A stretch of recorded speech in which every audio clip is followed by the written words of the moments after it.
దేశంలోనే తొలిసారి giga scale electric air taxi manufacturing ecosystem ను ఆంధ్రప్రదేశ్లోని కళ్యాణదుర్గం నియోజకవర్గంలో ఏర్పాటు చేయడానికి బెంగళూరుకు చెందిన సర్లా ఏవియేషన్ సంస్థ ముందుకొచ్చింది.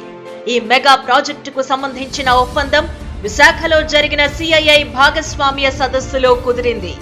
అనంతపురం జిల్లా కళ్యాణదుర్గం మండలం తిమ్మసముద్రం గ్రామంలో 500 ఎకరాలలో ఈ ఏరోస్పేస్ క్యాంపస్ ను ఏర్పాటు చేయనున్నారు.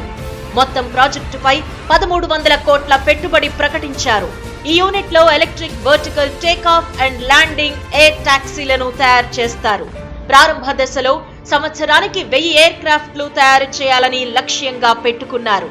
ఈ ప్రాజెక్టును 2 దశల్లో నిర్మించనున్నారు. మొదటి దశలో 150 ఎకరాల్లో 330 కోట్ల వ్యయంతో మ్యానుఫ్యాక్చరింగ్ అండ్ టెస్టింగ్ సెంటర్ ను ఏర్పాటు చేస్తారు. రెండో దశలో మిగిలిన 350 ఎకరాలను అభివృద్ధి చేస్తారు. ఈ క్యాంపస్ లో ఆధునిక R&D సెంటర్లు, హైటెక్ ల్యాబ్స్, 2 కిలోమీటర్ల రన్వే వంటి సదుపాయాలు నిర్మిస్తారు. ఈ ప్రాజెక్టు పూర్తిగా ప్రారంభమైతే సీఎం చంద్రబాబు ప్రకటించినట్లుగా ఆంధ్రప్రదేశ్ లో డ్రోన్ టాక్సీలు నడిచే రోజులు ఎంతో దూరంలో లేవు అనేది స్పష్టమవుతోంది. ఇంత పెద్ద ప్రాజెక్టు అనంతపురం జిల్లాలో కళ్యాణదుర్గం నియోజకవర్గానికి రావడం ఆ ప్రాంత ఆర్థిక పరిస్థితికి కూడా పెద్ద మద్దతునిస్తుంది.